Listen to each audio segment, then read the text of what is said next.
We can do that. We can, okay, so that makes 17.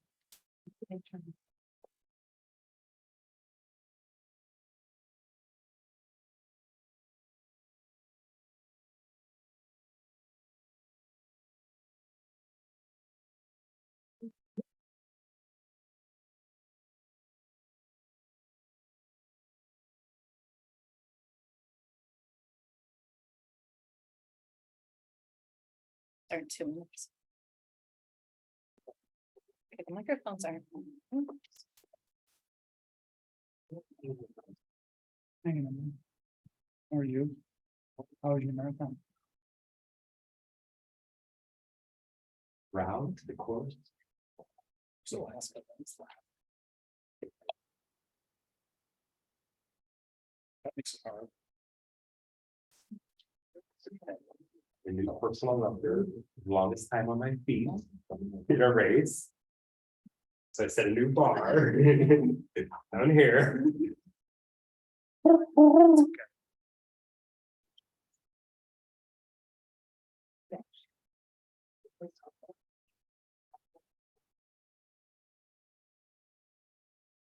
What the last one was? For the race. That's what we did. 2000. We started down there. We did the southeast. Yes. We did my cruise. Right. That took us all Seward. Lots of stops along the way. And then my train, we went to Seward. We were to Denali, Kentucky, and then all the way to the North Pole, Alaska. Yeah. Yeah, that's pretty cool. Okay, the microphones are not. I don't know how to work them.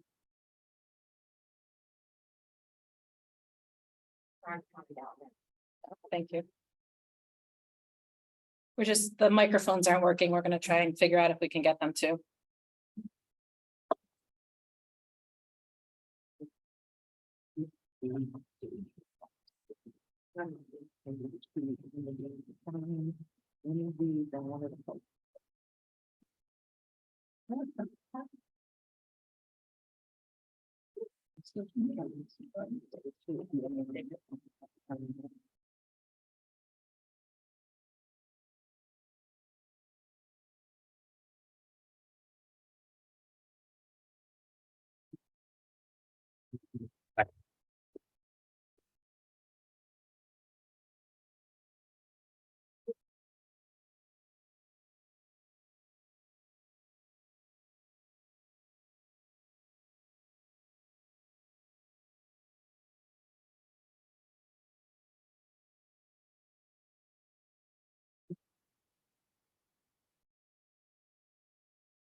Okay.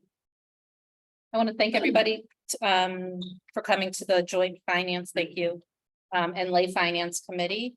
Our microphones are temporarily not working, so if everybody could just speak loudly for the people that are on Zoom. In attendance, we have Councilperson Sachs, Councilperson Marshall, Councilperson Rock. We also have the mayor here, the law director, and the finance director, as well as a few audience members. We have 3 items that are on the agenda tonight.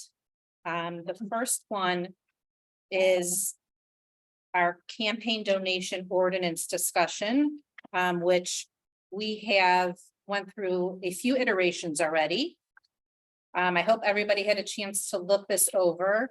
I do want to read into the record 2 comments from BZA members. The mayor emailed BZA a copy of this just because they would be the appealing body in this draft. So you just get their email. Of course. Okay. So Ari Jaffe, who is the head of the BZA, had a couple comments. The first comment is he has no opinion for or against the proposal. The second comment is When we met with the building department a few weeks ago, we discussed taking on responsibilities more closely related to development and construction, such as architectural review. I have heard nothing back on that matter, so that actually has nothing to do with this ordinance. The next one comment states, do the current ordinances of the city of University Heights allow the Board of Zoning Appeal to undertake an expansion of its responsibilities without a charter amendment? The fourth comment is, how would the matters related to campaign finance be adjudicated by the Board of Zoning Appeal, given that there would be no party opposing the appeal and the Board of Zoning Appeal has no independent ability to collect financial data? The next comment, has the Ohio Secretary of State been consulted regarding the proposal? 6, if the Director of Law currently advises the Board of Zoning Appeal, how can he or she serve in that capacity if the Board of Zoning Appeal has the capacity to overrule the Director of Law on matters of campaign finance? His last comment is, before this matter is considered, I would suggest that a forum be established to seek the input of all members of the Board of Zoning Appeals.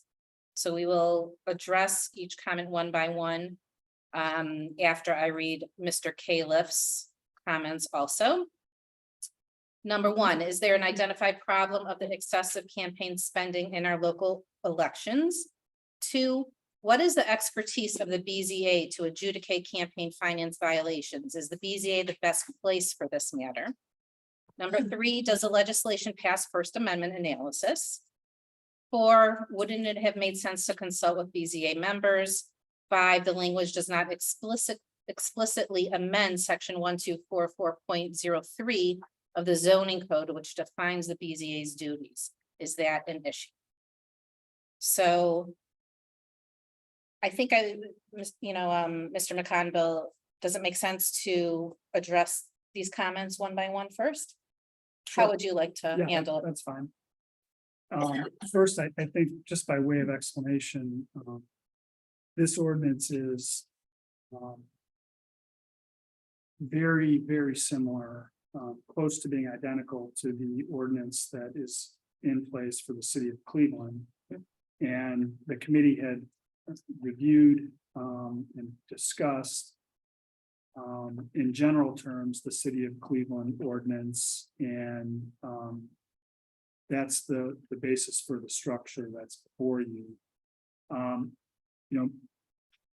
I think one of the questions that's in both of the lists is whether the council has the ability to give the BZA these powers, or whether a charter amendment would be needed.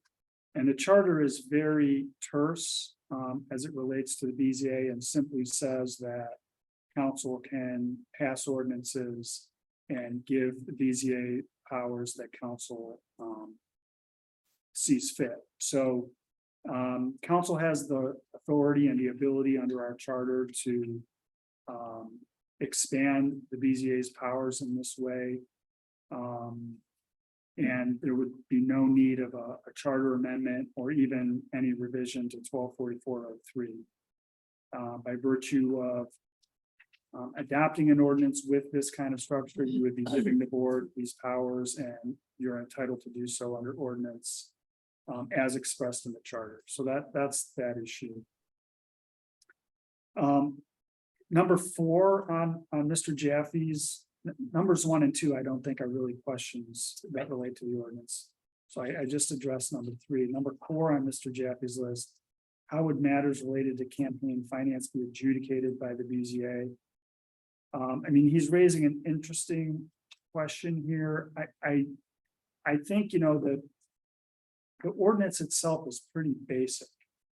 It's saying that there are contribution thresholds to the mayor by either an individual or a PAC, and there are contribution thresholds to members of council by either an individual or a PAC, and there are no corporate contributions that are permitted. So I don't know that it's all that complicated,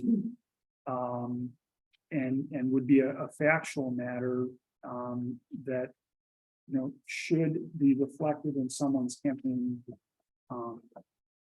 finance filings. I do think the issue that he raises in item 6 about the director of law could be a problem, and of course, in the structure that you have, you could change. Sorry to do this to you, Dennis, but you could change the director of law to the finance director, and then you would avoid having the director of law representing a board reviewing his decision. It could be the finance director who's making the determination. And then your legal counsel would continue to represent the board.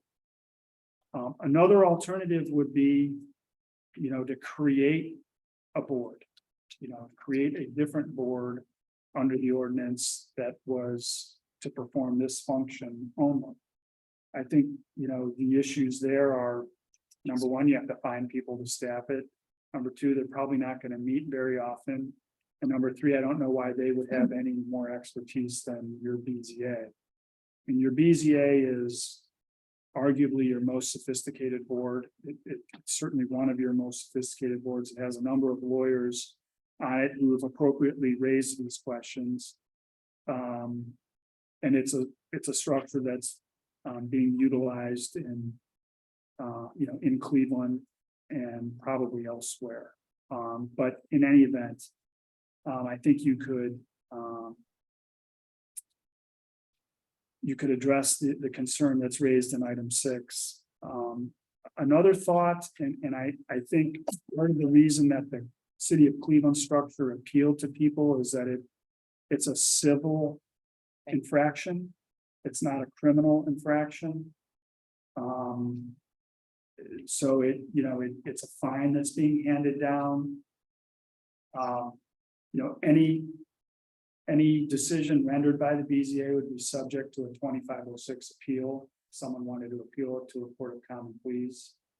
Of course, you could eliminate that altogether and just have a direct appeal to the court of common pleas. I think that would be less desirable for elected officials in the city if the director of finance or the law director, whoever it is, made a determination of a violation of the ordinance. But if you wanted to remove it entirely from that kind of structure, you could characterize it as a minor misdemeanor and have it handled by the prosecutor through municipal court. And we saw that, there are municipalities out there, including the city of Cincinnati, who are dealing with it that way. So I know that's being a little long-winded, and it's really, in my view, items 4 and 6 in Ari's email, Mr. Jaffe's email, that are raising substantive questions about the structure presented in the ordinance. And I think perhaps going to his 7th item, it might be helpful to gain input from the members of the BZA to see if we could flesh out a little more what their concerns might be. I tend to think they have the sophistication to be able to adjudicate these types of matters, but it does put them into a realm of the political, which we've sought for a long time to avoid.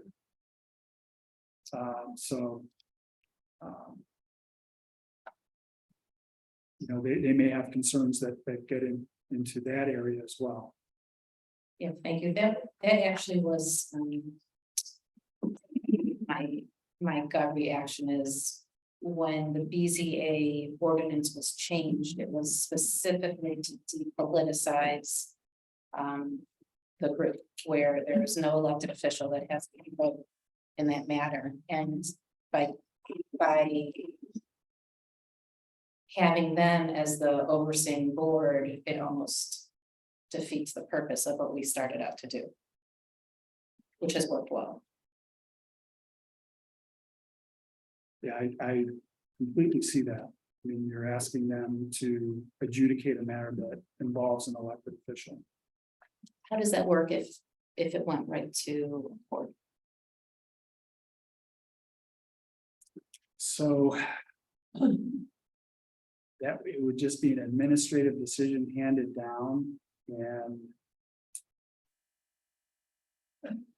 I think we have to create the right in the ordinance. But the problem with that is that's really cumbersome. Right. Um,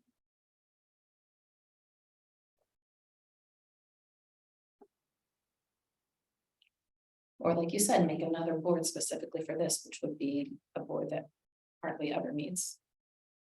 We would hope. you could do that.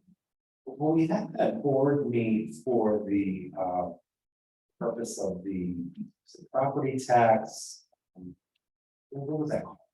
That was called the, it's a strange. Equalization. Equalization board. Equalization, right. Yes. I was wondering if it had some kind of. Yeah.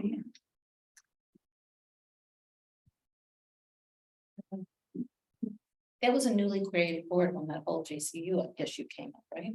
Well, the way an equalization board works is an equalization board is. Something that a city must create. Anytime that it raises. Assessed. Taxes, assessments for trees, sewer. Lights, any kind of special assessment. And anyone appealing then is appealing to that board. So as a part of the increase in those special assessments, the board has to be created by statute.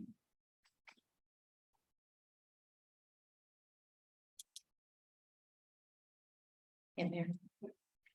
In addition to reaching out to the Board of Zoning Appeals, I also emailed the Safeville administrator. And the email I sent was to direct it to our accountant, Howard Green, to Tina Simmons and John Cheatham. Advise that our city council is considering the committee tonight the attached proposed campaign finance ordinance. Note that hearings on the enforcement of the ordinance would fall on the Board of Zoning Appeals. The BZA would hear the appeals violations of proposed local campaign finance law. The Safeville now administers our BZA for addendum 3 of our agreement. I am interested in knowing whether Safeville would find handling of these proceedings to be within the scope of the current addendum, whether the addendum would require further amendment, and whether there would be additional costs. Finance Committee is meeting this evening, so any insight you can provide me today would be helpful. While the ordinance has been kicking around in draft form for a while, this is the first time the BZA has included the ordinance. I presume no one ran this by you before now. Thank you. Response I got was, Mayor Brennan, I had our attorneys look at this, and this is not within our scope of business. So we would not be able to agree to any type of amendment, etc. Thanks, signed Alan Green. And because that was pretty short, I called Mr. Green for clarification, and he clarified on the phone that Safeville is not in the business of enforcing campaign finance laws. Not only is it not within the scope of work of the contract, it's not within the scope of business to handle. They would not be able to and would not be interested in negotiating any addendum to their current agreement to be handling this in conjunction with the handling of the proceedings of the BZA. Handle the agenda and other items with regard to organizing Board of Zoning Appeals. So Safeville is right out on doing this. I know there was mention here of maybe creating another board. That maybe if this is something we are looking to actually proceed with, I don't think the BZA is the way to go. In light of the trepidation of the members, the recognition that we try to depoliticize the BZA, and we were, I believe, rather successful doing that. And then finally, that third-party contractor we use to administer the BZA wants something and is not willing to engage in. So I think the best route, and I'd like to hear from the other members, is to actually create a campaign finance board. I'm not sure. We'd have to obviously set up parameters. Correct, Mr. McConville? Yes, I mean, I think we would have to take.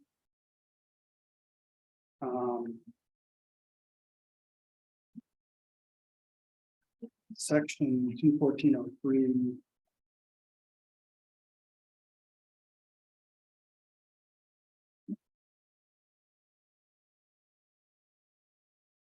revise it to reflect, that the board to which an appeal would be made would be something like the Campaign Finance Appeal Review Board or something like that. And then we'd have to have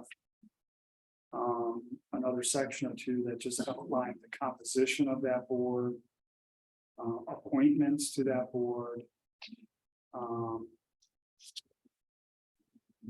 So would that need a separate ordinance also to create a campaign finance appeal board? I mean, probably that would make sense. So. I think we should, does everyone agree that a separate board makes sense with this? I agree, but Mr. McConville, are there anything other than building or zoning related issues that go before the BZA? Because I want to say, because I was on it 8 years ago now, I want to say there were times where we had to make a decision on things unrelated to an applicant's project.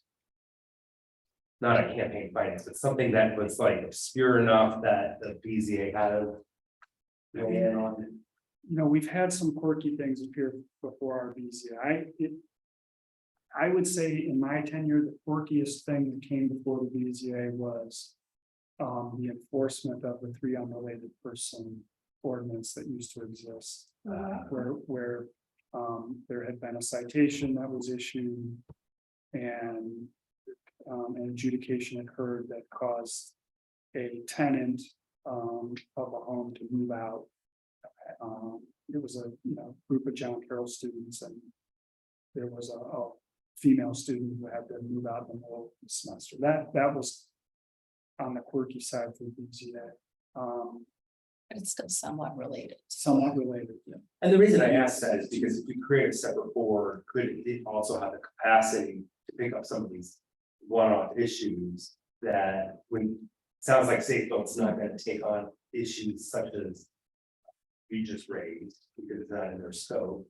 So could the board have additional leeway or other type cases? I guess that would be up to council, and you would legislate that, but I think you would want to be specific in an ordinance about what it's there to do. Okay. So if there are particular functions that you would want it to perform, we could talk about those, see if they could be identified, but if not, I would say, they would be charged with enforcement of chapter 214, which is the campaign finance, and that, can change over time as it's a piece of legislation.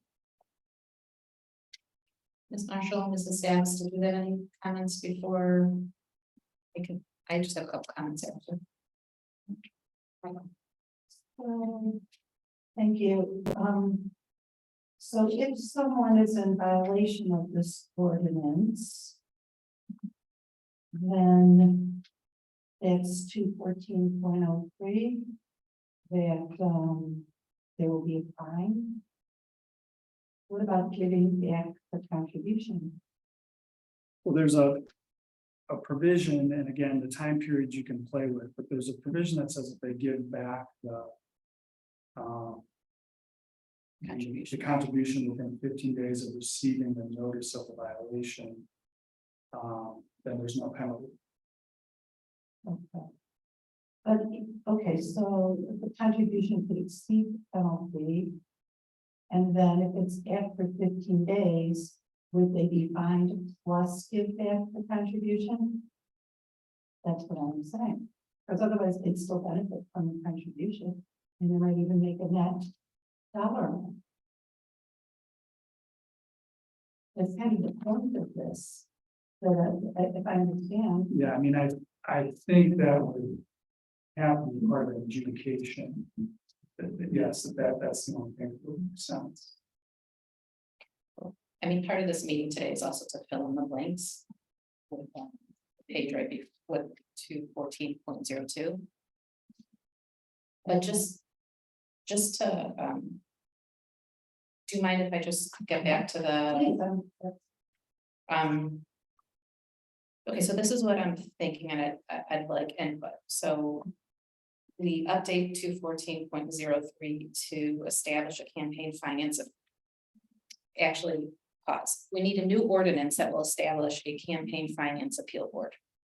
And the parameters of that. I think. Mr. McConville, should it be 3 or 5 people? What would you recommend? Like civil services 3? Yeah, I mean, either's fair. I would be inclined to say 3, but I think it'd be easier to get 3 volunteers also. I would also be inclined, like civil service, to make sure there's political party. Yeah. first, Yeah. Which is the single only entity with partisan rep. That there be at least members of 2 parties. yeah, I think that's right. So that was, thank you, that was one of the notes that I had. So 3 members. At least one of the 2 main political parties. I think, in addition, I think they also should be either an accountant, a finance person, an attorney, or a government professional. In terms of, when I mean government professional, I mean education in the government realm, like. I'm just trying to think of what, like urban studies or something like that. I think all 4 of those degrees would be satisfactory. What does everybody else feel? You said a person who's educated in government Studies studies, a lawyer, an accountant, and what else? or finance. Finance professional. Either one of those 4 would be appropriate, I think, for this committee. And then I think we could follow the civil service parameters in terms of we'll have 3-year appointments appointed by council, approved by the mayor. I think that's how the other one is set up. Is that correct? What was it? How, Civil service, go ahead. yeah, I don't recall if it's. Right, we have appointed some- by council, We have approved some that by are mayor. appointed by council and approved by the mayor, some. Civil boards. service is appointed by council.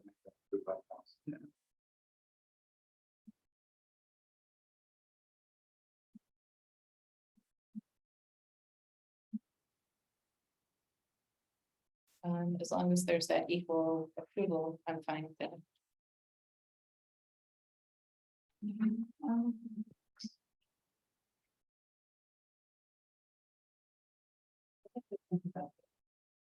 Okay, we're gonna bring it back to the committee. You can turn it up, you can put anything you want on. Did one of the audience, what's it called Zoom members have a comment? No. Sorry, I thought I was muted. That's good. I do have some other questions. Yeah, so is it about the board? No. Okay, because let's just finish this piece up and we can go to, because the whole page before that was. Mr. McConville, do you think there should be any other parameters in the new ordinance? Or maybe the 2 of us can discuss while looking at, Yeah, if I put pen to paper, I'll probably have some. Right. details. So- Composition, appointment, the number, political party, diversity. Qualifications. 3-year staggered terms, is that how we would do that?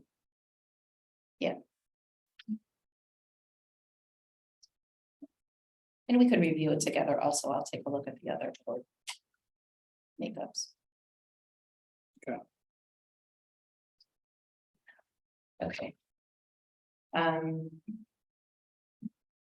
Okay, and I think that would satisfy Mr. Jaffe and Mr. Caleb also. Any of their questions, so, and Safe Built as well.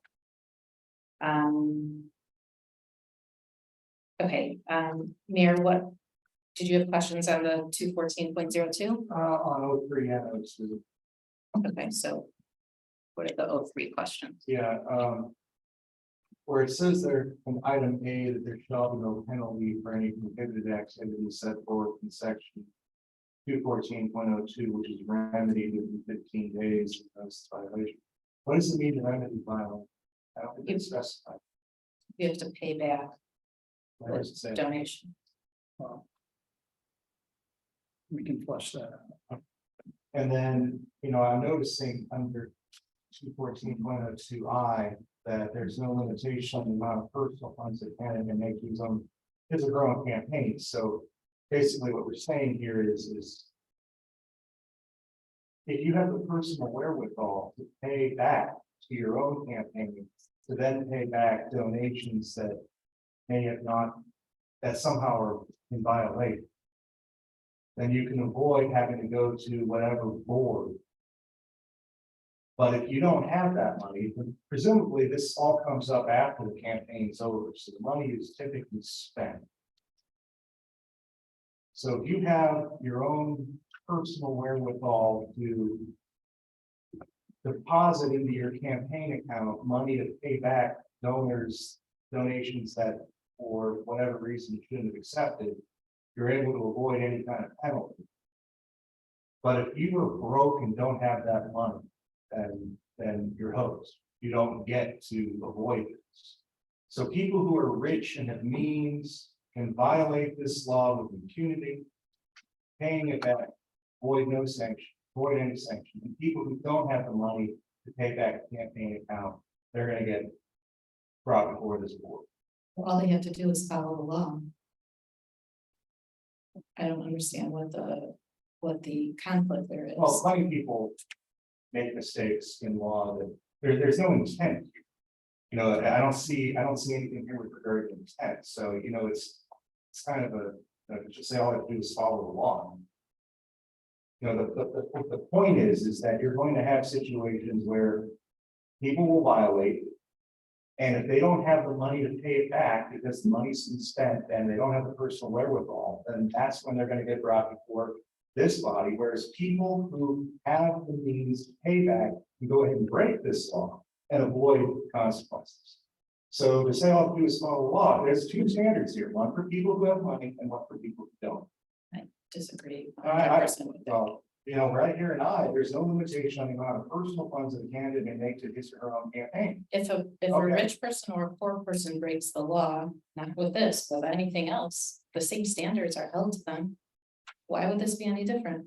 Well, this is different because if you have the money to pay back in item I, it's just a limitation for It's the same. And if you don't have the ability to pay that back because you don't have the means, but maybe you'd be willing to pay it, but you just don't have it. I mean, they're supposed to go out, let's take a loan against their home and pay it back, or go to the check cashing place. I mean, if you don't have the money to pay this back, you're gonna end up dragging before a board and find some more. This is the kind of stuff that we try not to do in criminal court elsewhere, where people get trapped into a web of stuff and they get dragged down. And it's the poor people that pay. So people who are poor don't run for office in University Heights, get tripped up on this ordinance, you're gonna get brought before this board. Ms. Weiser, you have a question? I just would like to point out, with all due respect to the mayor, if you're running on a campaign, you're also covered under the Ohio campaign finance laws. And if for some reason you do something wrong, it doesn't matter if you're rich or poor, you may be required to pay back whatever it was that the donation was considered illegal. He points out a good point at the state level, but it is something that is inherent already within the laws that cover campaign finance. Thank you. So these limits that we haven't yet discussed and we're presumably going to put in here maybe today or at a future meeting date, is this something we're then going to direct the Board of Elections to include in the packet for when people pull a petition to run for mayor or city council in the city, so that they know what the contribution limits are, so that they don't inadvertently take, some amount of money they shouldn't from somebody else? I mean, we're already making it so that if you want to self-finance your campaign, you can put in whatever money you want. If you're rich, run for office here and just, you can avoid all this by, taking out a second mortgage and finance your campaign for mayor. But if you're not, and you're going to take money from other people, then you got to watch all these rules and make sure, you don't violate them. That's a great idea. We should do that. Okay, so have we talked to the Board of Elections about whether we're gonna have an include this in the package? I will, because this is a draft right now. That's. And I completely disagree for the record, what you just stated. There is absolutely no inference of inequity here at all. It's following law. Either you're a law-abiding citizen or you're not a law-abiding citizen. So I don't know why I know why you're trying to make that point, but it's unfounded. Why am I trying to make? Vice Mayor. Yeah. In an odd sort of way, the mayor's argument applies to all laws, whether he really wanted it to go there. Even in terms of people who may or may not have the money to fix up something and are hauled into housing court by our city. If they're speeding and you don't have the money to pay the ticket, people who have available funds are always better able to pay fines than people who do not have available funds. That's a sort of an ongoing debate back and forth about equity and in society in general. I understand why he might want to try to apply it to this particular ordinance that you're proposing. But I did want to make the point that he is right. That is in general, and it isn't that our laws are set up to be inequitable. It's that we have to have some laws that do govern us, and that is problematic. That's part of the problem of actually applying the law equally to all people. The other thing that the mayor said, and I was a little surprised about it, I thought in Ohio, and maybe the law director might correct me on this, somebody could self fund their campaigns, right? Yeah. There isn't a cap on how much a person physically can put into their campaign funds right now in Ohio. If I remember right, I might be mistaken. If that is correct, then this ordinance doesn't have anything to do with that. That is common law already in the state of Ohio. That's correct. Thank you. Thank you, Mr. Law Director.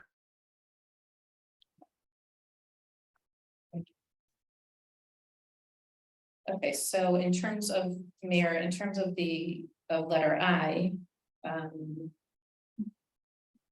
when we bring the draft back, Mr. McConville and I can look at that closely and see if any of that wording should be changed at all. I'd like to go through A through F now in terms of the limits, filling in these dollar amounts. So letter A, no individual shall make a no candidate for the office of mayor or on his or her own behalf or committee on behalf of a candidate for the office of mayor shall accept any contribution which exceeds a total of blank dollars per individual contributor per calendar year in support of primary and regular election combined, or a primary and special election combined.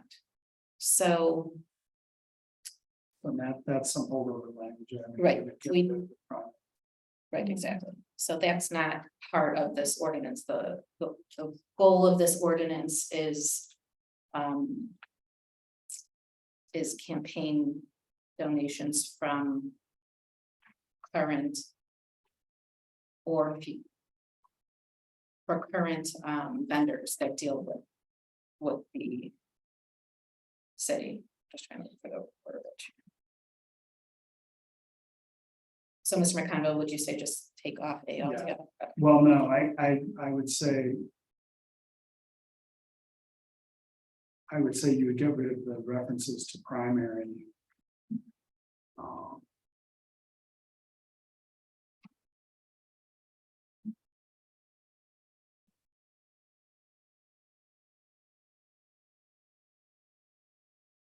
You would definitely get rid of the references to primary, and then the question is, do you want to establish a dollar amount that an individual is limited in contributing to the mayor in any calendar year?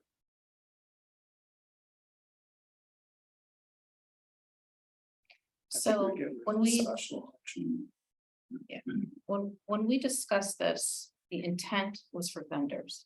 It was not for, to cap individuals. So if you look at.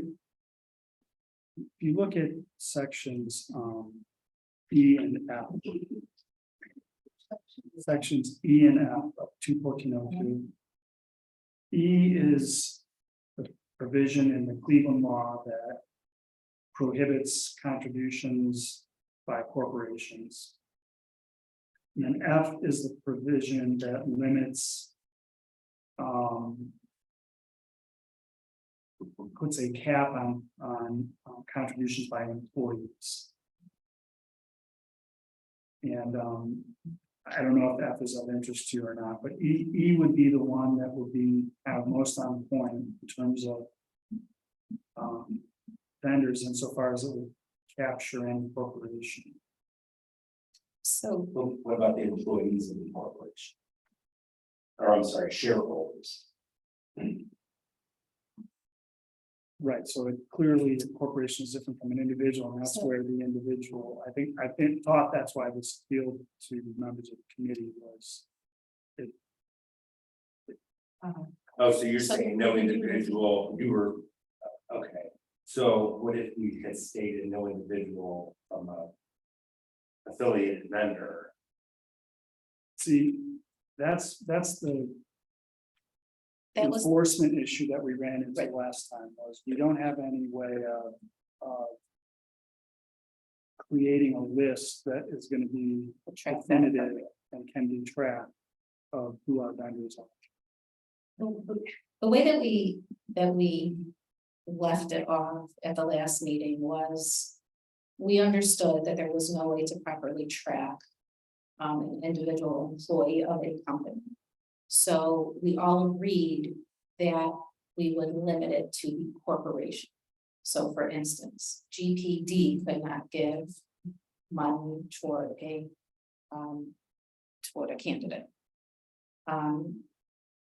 Safe Build could not give money toward a candidate, just like bring out the big vendors. But in the state of Ohio, they already can't, corporation. So individual municipal races cannot accept corporate checks, is that correct? I'm not positive. That's how I was familiar with. state You can law. say, can't you say, and then Mrs. Sacks, I'll get to you. Can't you say, vendor and or owner of company? And then that just limits it to the owners of the company. It takes away all those employees of the company. It keeps the actual vendor in there also. And then there's not tracking anymore. And we would just have to define owner because. An owner could be a shareholder, an owner could be profit sharing, Are you talking about owner of any company? No, or the vendor. So again, I think. If you're thinking about this from an enforcement standpoint. I think it becomes difficult to. Enforce, I mean. When was the contribution made? When did the party become a vendor? Did the person who accepted the donation or contribution know that it was a vendor? I mean, those are kind of some of the issues we were grappling with last time. And the concept that was in the Cincinnati ordinance that we had looked at was that the city would maintain a list. But as we discussed that with the finance director, we kind of concluded that that would be a really cumbersome, unruly, difficult thing to maintain. It would require constant updating, and it would create a lot of potential confusion and difficulty in enforcement. That's, I thought, why we kind of moved to the Yeah, no, Cleveland you're law, right. which is You're just right. saying. Here's a limit on contributions. No. Based on what kind of legal person you are. Are you an individual? Are you a PAC? Are you a corporation? you're right, Mr. McConville, that's why we chose this specific ordinance to streamline it and to make it easier because there was no way to enforce it. Mrs. Sacks, you have something? Thank you. So it was brought up before, I had a good idea to include this information in the packet from the Board of Elections. So the Board of Elections does this wonderful 3-hour training or whatever, for financial contribution. It's a great training.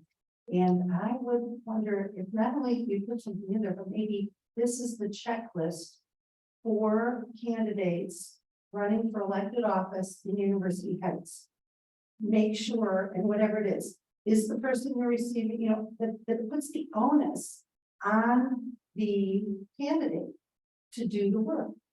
And if it's discovered later that they were in violation, you know, then there's that penalty, rather than us maintaining all these lists and things. Well, we have to ask the Board of Election. We have to ask the Board of Election. It may do. Okay. Maybe there's something that exists somewhere. Because the whole point of this is to, you know, to avoid any type of appearance of corruption and bribery and those types of things for city contracts or business. We don't want to chase away business. We don't want to, you know, worry that, oh, this business is on our list kind of thing. But if it puts the onus on the person who's running for office, because they go into great detail. I remember a guy in the audience had a question about, oh, you know, someone eliminated his campaign. And the person said, oh, you need to get whatever, you need to list those contributions, even though they were from, you know, teenagers or whatever. So they get down in the weeds, they really do. And this wouldn't be something difficult for them to work into. I would think that we could ask them if they'd be willing to work it into their curriculum. Thank you. Thank you. I also feel that for sure A and C, we don't need. I don't think we need to place limits. See, I can't hear you. Letter A and letter C. Yeah. I don't think that we need that. I don't think that was the intent of the ordinance. What does everybody else think?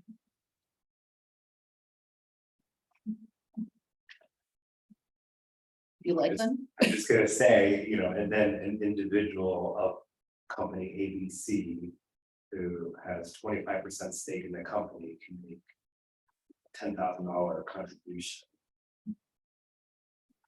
So you would like limits? Well, no, I don't want to see individual caps either. So just for the benefit again, for all of us to focus, right? The intent is that we don't want any bias from a elected official to approve contracts from vendors of the city, right? So we don't want a vendor of the city to give money to a campaign and then that elected official feels obligated to hire them. That's the goal, right? So we need to stay focused in terms of that and not maybe get down in the weeds. And that's kind of why we've trimmed it down. And we're going to trim it down again. Because we want to make sure it's, you know, it's fair and people are allowed to raise money if they need to.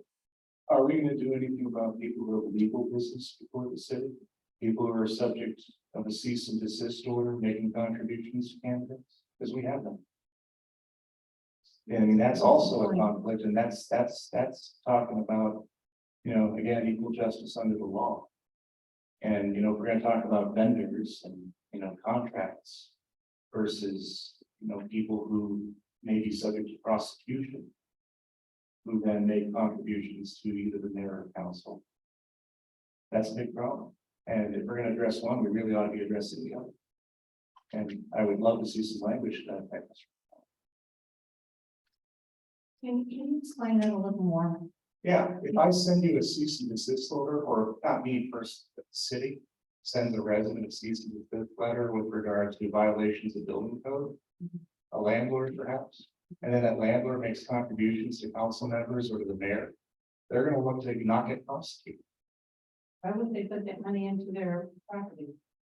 Well, that'd be great. Why would Or, they give money to donation when they would just fix their property? that would be fantastic. But we also have people who have made those contributions to members of this council. Yeah. So, I think if we're going to address vendors, we gotta address people who have received a cease and desist letter or have received notices from our building or housing department with regard to violations, whether it's violations of an investment property, a violation of their own property, where they can be held in the housing court and subject to criminal sanctions. They may be looking for better treatment, it might be easier to give somebody a $500 contribution than a $5,000 refund. So how, okay, so I'm trying to follow the logic here. If someone has a cease and desist, legal situation. How does a person on council, maybe mayor, what type of influence is there? Well, you have control of the law director for one thing. Control over law?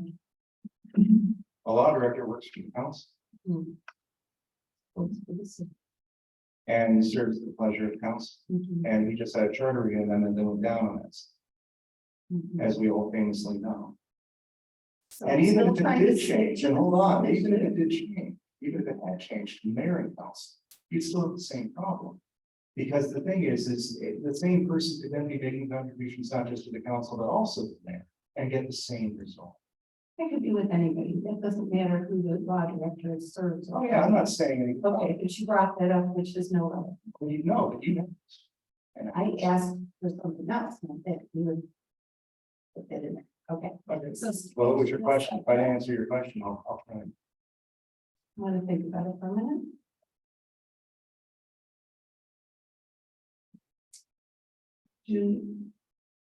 Does council, I'm trying to think, appropriate or pass legislation that would impact an individual who had a cease and desist order?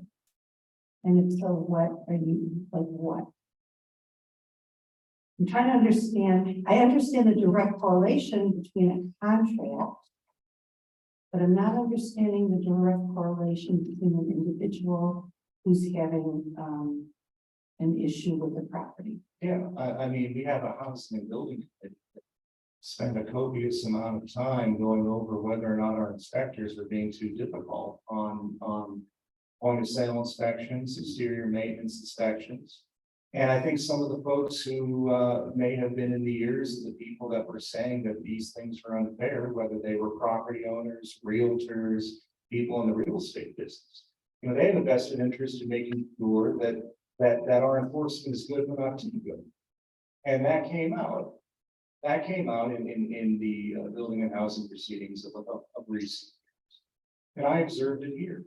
So that is definitely, and it has affected, the way we go about our business. There have been ordinances and certainly discussion about refining the checklist of what is to be done at a point of sale inspection to ensure that, things are tough, but not too tough, that things are, reduced to matters of safety, but not necessarily to matters of aesthetics. And safety and aesthetics were explicitly discussed by the past chair.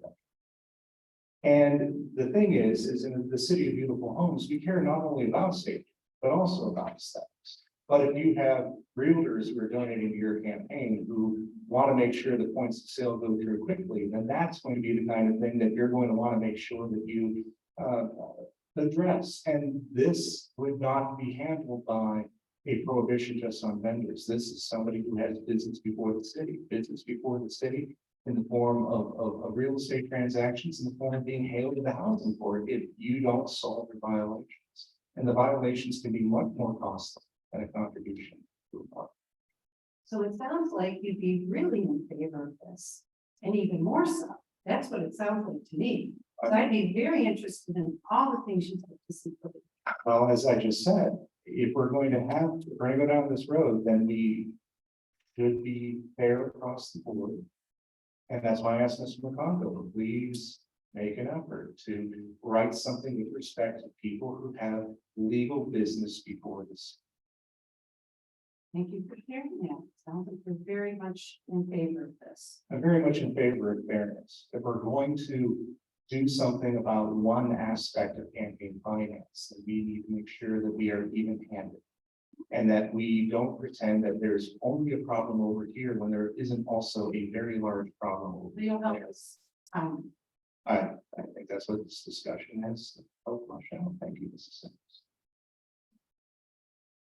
Okay, so again, this is a draft. We're gonna put, I will work with Mr. McConville to refine this more for our next meeting. I just want to go down through A through F to make sure before we add anything additional in here. If we agree to, I mentioned already, A and C in terms of individuals.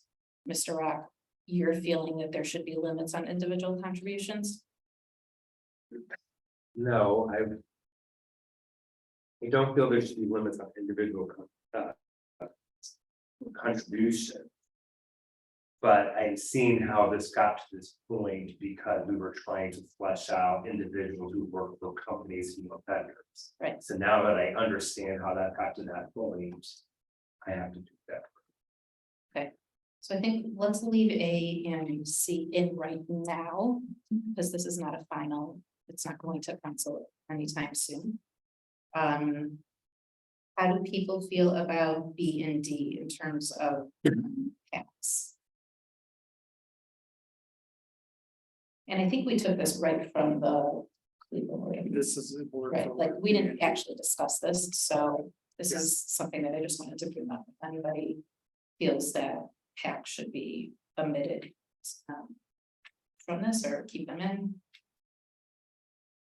Yeah, Mrs. Smith. Does that, example have the dollar amount? So I'm just curious. I think it did. Yeah, no, I mean, No. Cleveland, I They think had I think it was Okay. $500 Yeah, it was a little- individual and it might have $1,000 for tax. You have to look up. Thank you, thank you. I think that's right. So Cleveland, the city of Cleveland can do something like this. Mhm. You're getting a That I'm respect. like, I'm okay with. You know what I mean? Like, let's get real here. So this was verbatim, this page here. Pretty much. Yeah. Okay. And we brought the Cleveland one in the last meeting, if you remember. Right. Vaguely, but yeah, okay. Because, you know, those are full-time. So think about that for a second. Council people are full-time. They really, really have to be careful who they collect money from, because they are What actually, is it full-time job? I believe so. I mean, Yeah. the work they do is It's true. wow. So, yeah, you would have to be full-time to do that. And they have to be scrutinized in their own campaign finance, so Okay, so if they could follow this. Are there situations where there's been legal, yeah.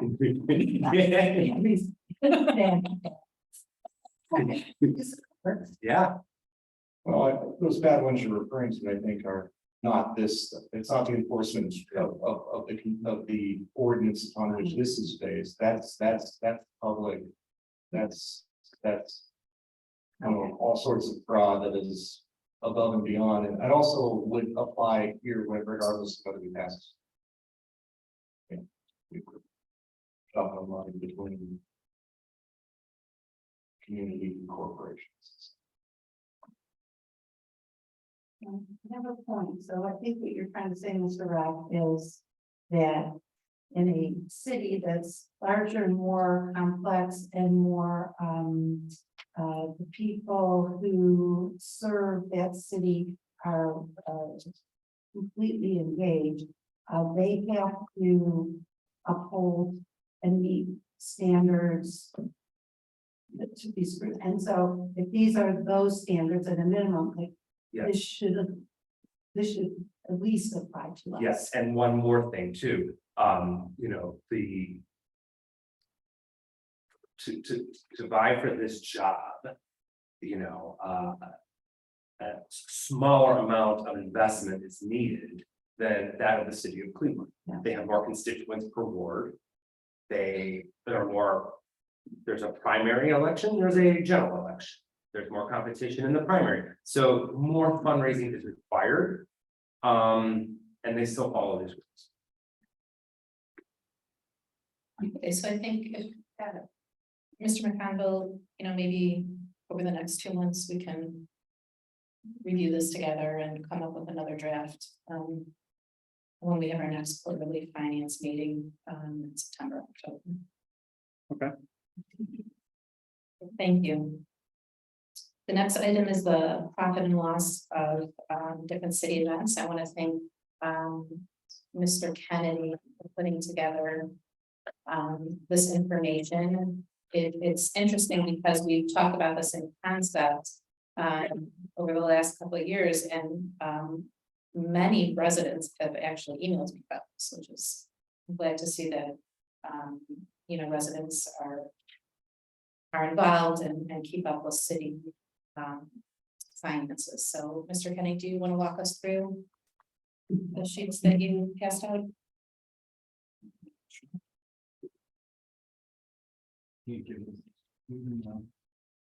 Would you like a hard copy? Yeah. That's-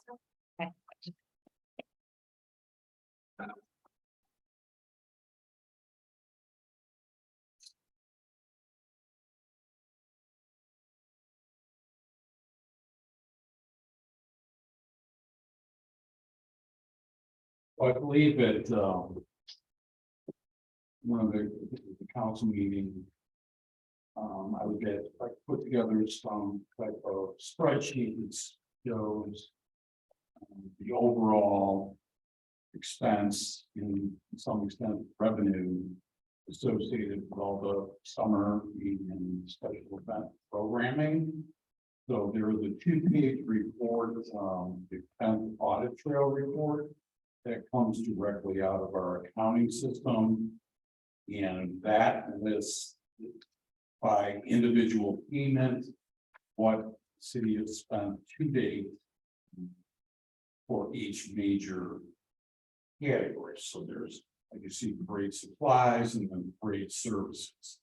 The difference between those two would be anything that was bought as an item that really wasn't directed to an individual or a company for professional services.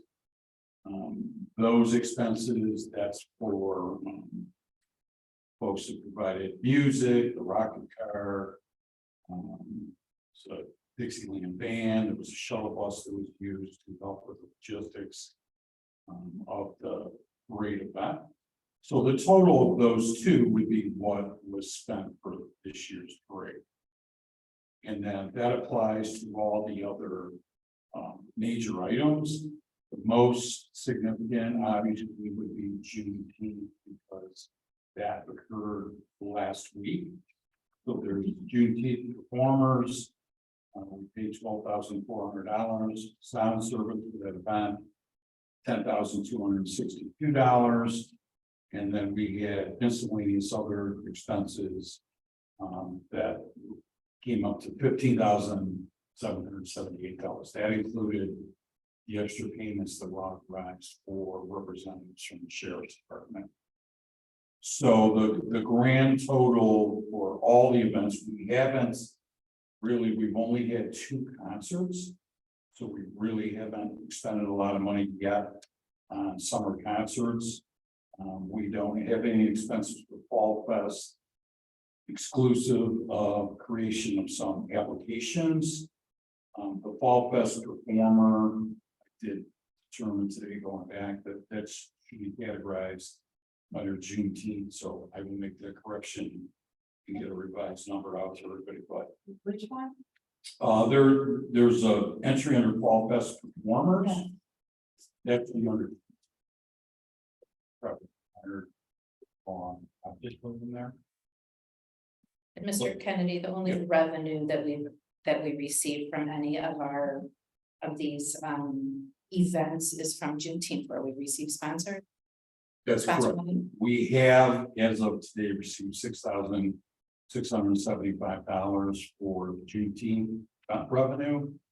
We have not recorded, with the exception, as I said, in the email for like summer rec programs related to pool, Mhm. tennis, that sort of thing.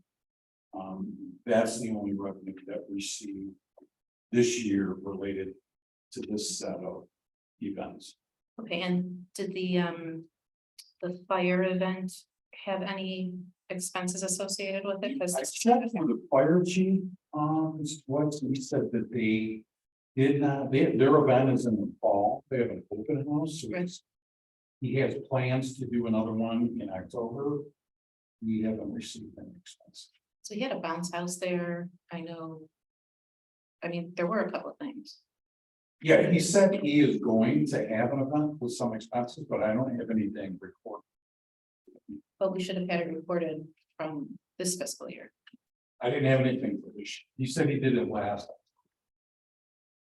But that would have been in this fiscal year. no, because we're on a calendar. Oh, you're saying last October. I'm sorry. Last. Yeah. And then. The other question I had, about the revenue. Okay, great. And there's two other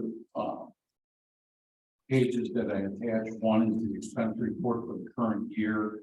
The only reason I did that is because I highlighted what was encumbered as of today for other events. It's 24,000. Again, that's probably for the balance of both sound and performers for the review summer concerts. So the current year-to-date expenses for events is 54,384. And our current encumbrances is an additional 24,384. Yes. Okay, great. That's exactly what. I think we all requested to see. And then the third item I provided was asked to provide what was the city's overtime related to the Juneteenth event. And that would, I'm assuming, accompany or accommodate more than one day because it's set up on Saturday. Some take down on Monday, which was a holiday. So I did attach what we had received today on the payroll. Yesterday, I should say, from payroll that's going to be this week. And total comes out to approximately 8,560. And do you have any idea last year? I just don't remember offhand. I should have looked beforehand what the total summer concerts cost last year. I would hesitate to give you that number off the top of my head. Okay.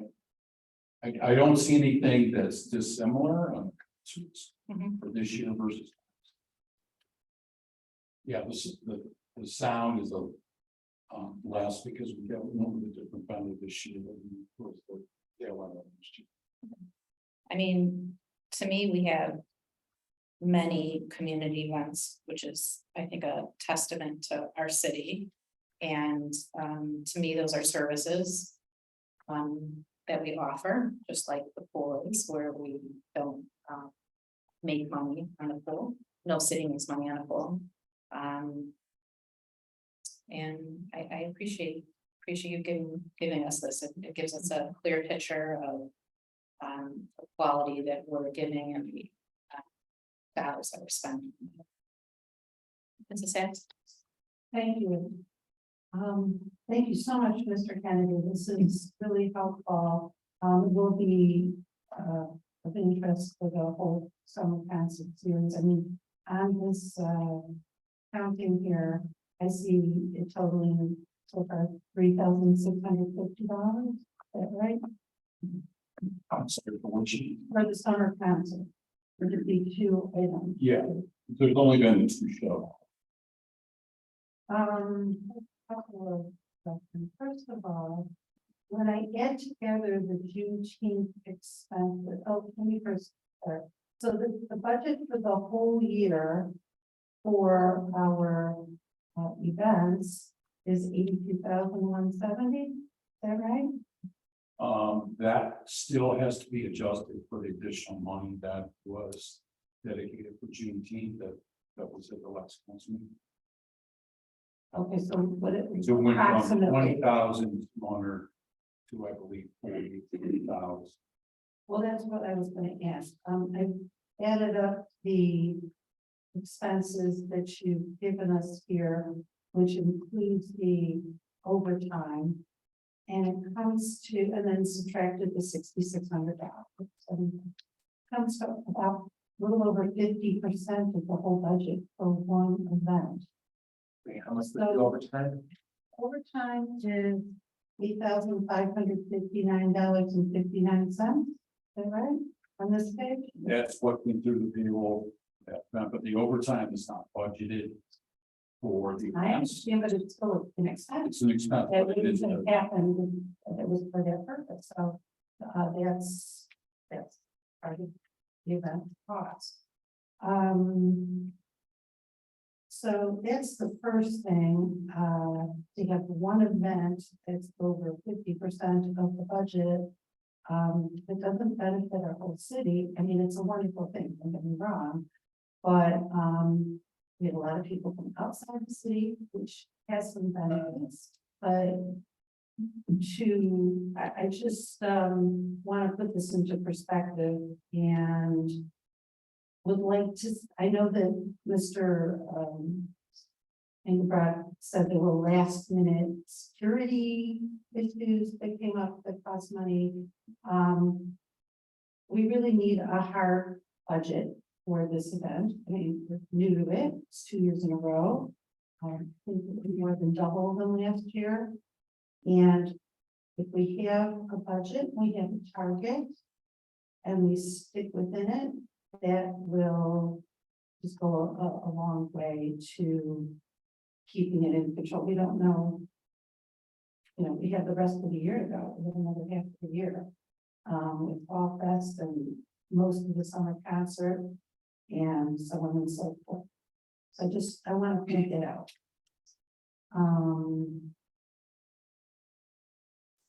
Also, I'm a little concerned, you know, I think in terms of cost per person. So I've been to two summer concerts. The first one had, I counted 40 adults. No, it was rain, all, whatever, I don't know why the concert continued because it was a little scary there, with lightning starting. But the second concert, I counted, he had about 150 adults. So again, I don't know how many of those are University ex-residents or not, but I wonder what the cost per person is, and how that's going to play out for the rest of the summer. I went to most of the concerts last year, and I did not count people, but it felt like the same amount, but I plan on counting, you know, just to get a feel for who's really there and who we're providing these for. Because it is quite an expense. We also did get complaints, emails. I don't know if those residents were responded to. But who were concerned about the sound level over a prolonged period of time, and it disturbing their peace and their ability to just to function in their home.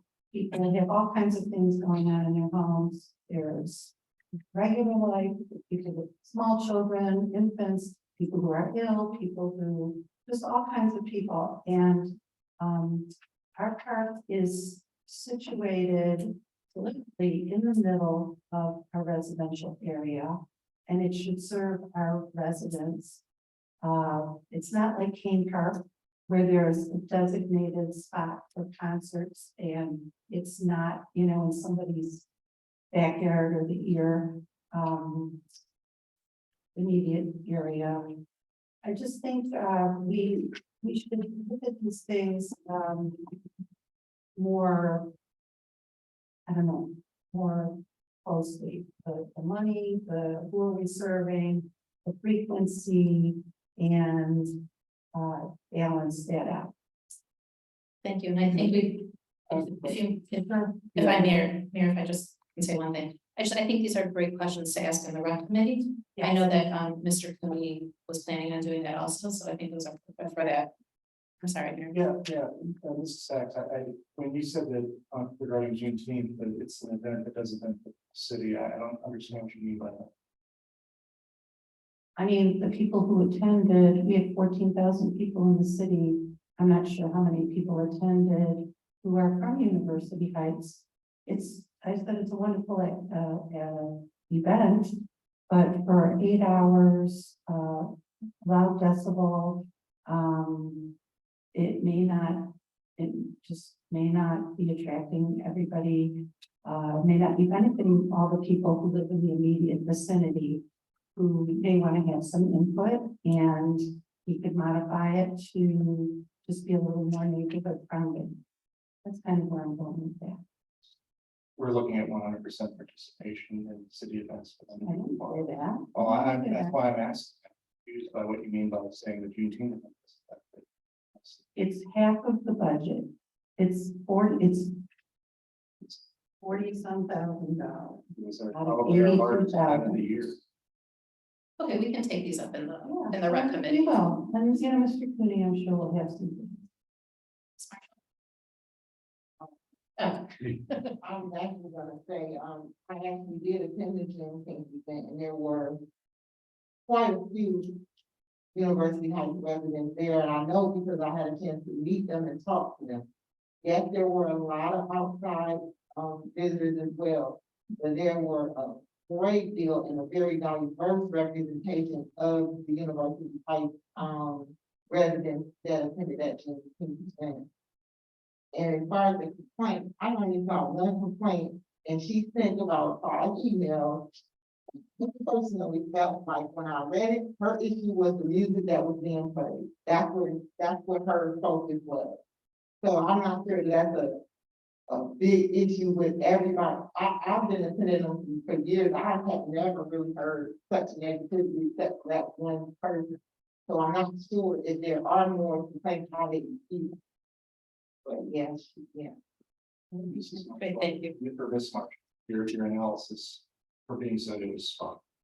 That's one person with a complaint that is often made, and there isn't much to please this person, unfortunately. Thank you. Okay, great. Appreciate you. Thank you. I appreciate it. So, yeah, we'll take the rest of the snails up into the rec meeting, and I want to thank Mr. Kennedy again, and if we can finish off the meeting, Mr. Kennedy, and just reviewing the quarterly financials. Yeah, these are actually the financials through the end of May. I won't have the second. Right. Sometime in July. But I did send the reports out and added a little bit of narrative that I can review for everybody's general knowledge. Total revenue for all funds through May 31st, $10,027,626. That's 45.2% of our annual revenue estimate. That was 22,183,326. Revenue specifically recorded in the general fund for May was $7.7 million. That represents 44.7%. The annual revenue estimate for the general fund, again, that's the beginning of the year, of 17.2 million. Income tax revenue reported in the general fund, 95%. Income tax goes to the general fund, 5% goes to the capital fund. So in the general fund, we're running slightly ahead of what our estimates were for the year. For categories of net profits and withholding, individual tax collections are running about 1.7% behind the annual estimate through the month of May. Expect that to pick up a little bit over the summer. I think I mentioned at one of the prior council meetings that a big portion of that variance is related to one tax case where we had to refund money to someone. Total expenses through May for all funds, $7,677,872. We also had a little under $3 million current year open encumbrances at the end of May. General fund expenses through the end of May were $6,533,219. And we have an additional $1.7 million of open encumbrances at the end of the month. That's included of the 2.9 for all funds. Good news, our ending unexpended fund balance for all funds at May 31st. It's $11,998,777, excuse me. Ending balance after an allowance for current and prior years encumbrances is 8.6. So that's good compared to where we have been over the last several years. The ending unexpended balance for the general fund in the May, $7,577,091. After making an allowance for current prior year encumbrances, the ending fund balance in the general fund was $5,655,971. At the end of May, we had a balance in our investment portfolio maintained in preferred securities of $7,894,695. Just to give you a little point of reference, we have been making incremental transfers to that investment portfolio. So the balance as of yesterday is $8,082,607. So it's gone up significantly the past couple of years. Just some other points of interest. The payroll that will hit Thursday is the third pay period in June, so our expenses will go up this month as opposed to prior months where there's only 2 pay periods. We have available funds in the collective portion of our property taxes that are directly allocated to the police pension fund, the fire pension fund, and twice a year we write off those monies that we've accumulated that we've already paid to the pension contributions that are required for us as the employer for all the safety forces. So what we're going to do is use that money, $120,000 in each fund, to write off what we've already paid out of the general fund. So general fund expenses will come down so that at the end of 6 months, we'll have a better idea of where we're at. We plan on doing that again before the end of the year. Talked to the county today. They did send out all the tax bills. So we should be getting a pretty sizable in July. You remember back early in the year, they had a hard time getting the bills out in January. They didn't in some cases get out of the post till the middle, the latter part of February. So we'll be back in sync in terms of our revenue once we get caught up with those second-hand property collections. In May, I believe I mentioned at a council meeting earlier that we did redid the annual reconciliation, what they would hold as container, which is 3%, versus what the actual costs are for the organization in total. Once they allocate those costs against the retainer, they refund any excess amount.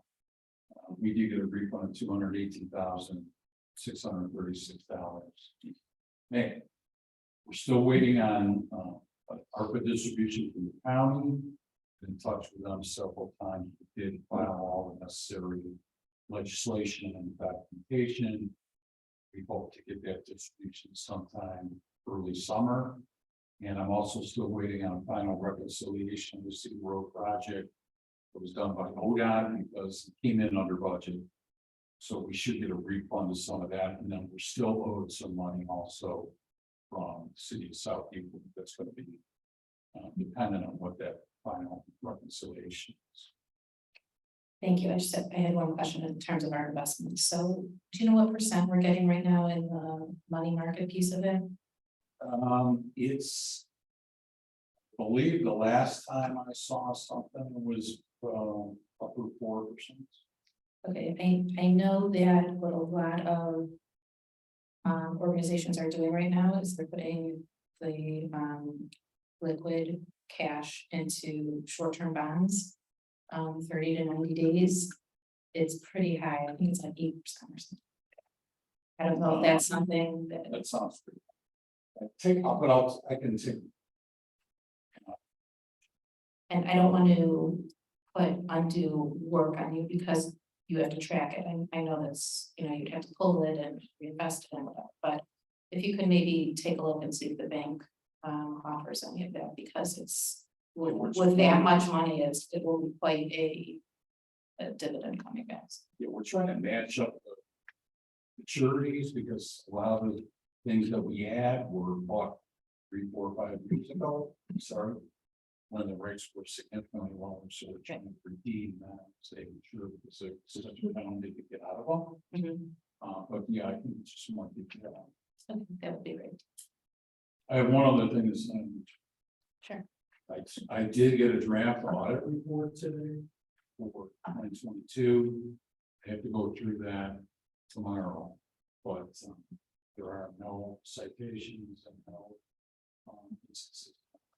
So Thank you. that'll be done, and then they will contact the audit, will contact council directly about the possibility of discussing holding a post audit conference for any questions. There's only maybe 2 items in the management letter, only one. So I'll have to talk about, but they contact the company.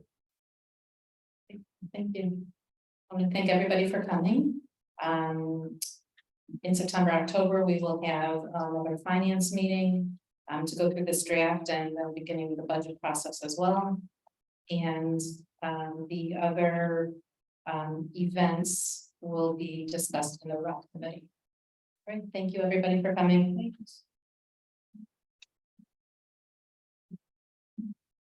We're adjourned. Is there a motion?